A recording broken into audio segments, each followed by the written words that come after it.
Olá para você que está acessando mais um vídeo do Pérolas Preciosas. Seja muito bem-vindo, bem-vinda.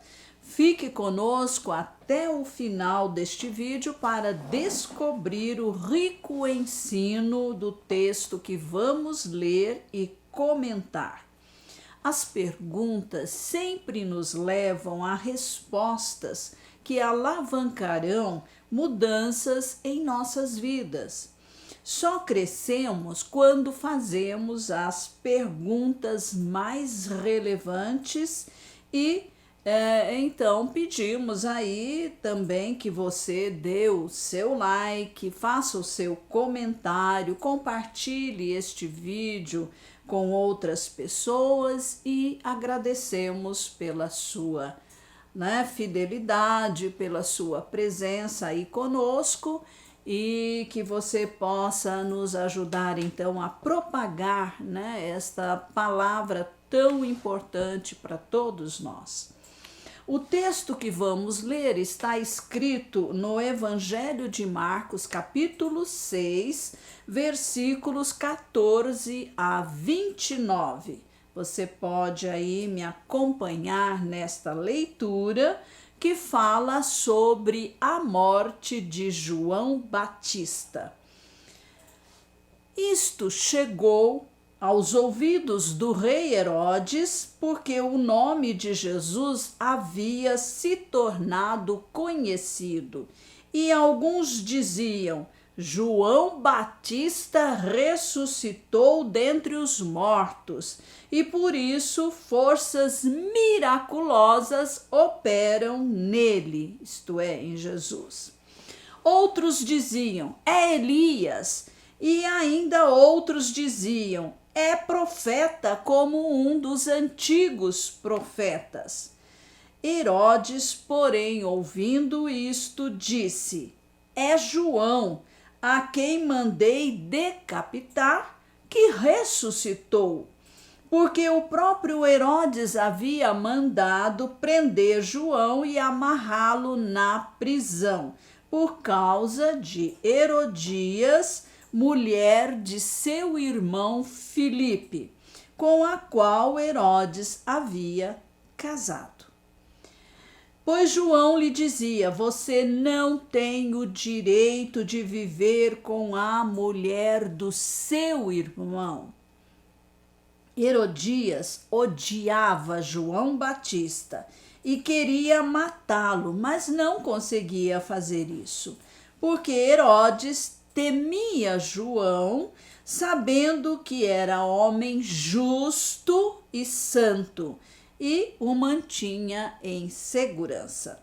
E quando o ouvia, ficava perplexo, embora gostasse de escutá-lo. Chegando uma ocasião favorável em que Herodes, no dia do seu aniversário, deu um banquete às autoridades, aos oficiais militares e às pessoas importantes da Galileia. Então, nessa ocasião, a filha de Herodias entrou no salão e, dançando, agradou a Herodes e aos seus convidados. Então o rei disse à jovem: peça o que quiser e eu lhe darei. Ele fez este juramento: o que você me pedir, eu lhe darei, mesmo que seja a metade do meu reino. Ela saiu e foi perguntar à mãe: o que pedirei? A mãe respondeu: a cabeça de João Batista. No mesmo instante, voltando apressadamente para junto do rei, disse: quero que sem demora o Senhor me dê num prato a cabeça de João Batista. O rei ficou muito triste, mas por causa do juramento e dos que estavam com ele à mesa, não quis negar o pedido da jovem e, enviando logo o executor, mandou que lhe trouxessem a cabeça de João. Ele foi e o decapitou na prisão, e, trazendo a cabeça num prato, a entregou à jovem, e esta, por sua vez, a entregou à sua mãe. Os discípulos de João, logo que souberam disto, vieram, levaram o corpo dele e o colocaram num túmulo. Veja, Herodes, em seu entendimento equivocado, pensou que Jesus era apenas João Batista ressurreto. Para Herodes, João e Jesus tinham uma personalidade muito parecida. Jesus, então, seria para Herodes João Batista redivivo ou revivido. As crenças antigas diziam que a alma de uma pessoa que morreu de morte violenta poderia controlar um ser ainda vivo, manifestando-se através dessa pessoa viva. Herodes havia causado a morte violenta de João Batista. E para ele, o espírito, a alma de João, se apossara de Jesus, controlando e guiando-o. É dessa maneira que Herodes pensava que João Batista havia ressuscitado. Tanto os essênios quanto os fariseus criam na reencarnação e na pré-existência da alma, doutrinas muito comuns no Oriente. O fato de Jesus ser identificado com os maiores profetas, como Elias ou Jeremias, demonstra aí quão grande era o seu poder de influência. Como é triste perceber que eles não conseguiam ver quem Jesus era de fato. Jesus veio como o Messias e Salvador, e não como uma mera continuação da missão de algum profeta. Esperava-se que Elias voltasse antes do estabelecimento do reino. Portanto, é natural que Jesus tivesse sido identificado com Elias. A lição que temos aqui é que não podemos subestimar a pessoa de Jesus, porque na vida de qualquer pessoa onde Cristo não é Senhor, não há transformação, não há mudança, pois Jesus é subestimado ou ignorado. Quem é Jesus para você? Um grande profeta, um grande homem, o fundador de uma religião, ou o seu Salvador, o seu Redentor? O relato bíblico mostra a grande coragem de João Batista em confrontar o pecado de adultério de Herodes, né? Isso colocava sua vida em perigo. João Batista estava comprometido com os valores morais da palavra de Deus e não saía dessa posição. João tinha um ministério nacional, abrangia toda a nação. Ele estava obrigado a falar contra governantes quando eles dessem mau exemplo ao povo israelita. Herodes conhecia a profunda espiritualidade de João e o temia por isso. Então temeu matá-lo. Herodias odiava a João Batista por expor seu pecado, porque seu marido ainda era vivo.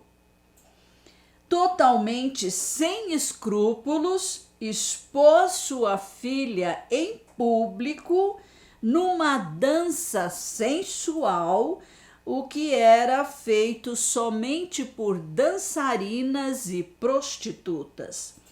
Ela imitou as dançarinas profissionais e erotizou Herodes e seus convidados. Provavelmente Herodes já estava alcoolizado a essa altura, da festa, ao fazer a promessa extravagante de dar a metade do reino à filha de Herodias. Todos ali sabiam que ele era apenas um representante de Roma e não poderia cumprir tal promessa. O que dizer da irresponsabilidade da mãe da jovem? Os pais devem 3 coisas aos seus filhos: exemplo, exemplo e exemplo. Mas Herodias, em seu ódio cego, envolveu sua própria filha num ato de assassinato. Todas as obras más dos seres humanos serão julgadas e condenadas. Quando os jovens estão na sua fase, de formação mental, emocional e espiritual, as mães podem prejudicá-los, instilando neles falsos padrões. E assim, o soldado trouxe a cabeça de João Batista e a jovem, entregou a jovem e ela entregou a sua mãe. Herodes mostrou que era um homem fraco, corrupto e um joguete nas mãos de Herodias, que transformou a sua filha num mero instrumento para satisfazer ao seu ódio sedento de vingança. Herodias abusou da sua maternidade. Que família! E que preço devem estar pagando por isso? O pecado é como um abismo que chama outro abismo e a maldade vai se aprofundando. A consciência vai ficando cauterizada e já não confronta mais o erro. A vontade é completamente dominada. Os discípulos de João contaram a Jesus sobre a morte dele. João Batista teve um ministério curto, porque veio como mensageiro anunciando a chegada do Messias de Israel. Aqui vemos o seguinte: o que realmente importa é vivermos no centro da vontade de Deus. Não a nossa vontade, mas a dele. A pérola preciosa que encontramos neste texto é: viver para Deus pode exigir um alto preço. João Batista foi martirizado por cumprir a vontade de Deus para a sua vida. Foi para isso que ele nasceu aqui na terra. Quantos hoje estão pagando um alto preço por não negarem sua fé em Jesus Cristo. Quando olhamos para o nosso mundo de hoje, é fácil perceber a crescente intolerância em relação aos cristãos genuínos que defendem os valores morais da palavra de Deus e não negociam com os infratores dela. Nós cristãos defendemos a fé no Deus da Bíblia Sagrada. Defendemos o conceito de família criada por Deus. Defendemos a inviolável vida já desde a fecundação. Dizemos não ao aborto. Reconhecemos que Deus criou homem e mulher e, portanto, não aceitamos outra maneira de pensar a respeito disso. Qual é a sua posição diante destes assuntos tão debatidos hoje? Coloque o seu comentário. Gostaríamos de conhecer, né, a linha do seu pensamento. Que você possa ser abençoado, que você possa crescer no conhecimento de Deus e da sua palavra, e não somente conhecer intelectualmente, mas viver, praticar aquilo que Deus nos ensina. Amém.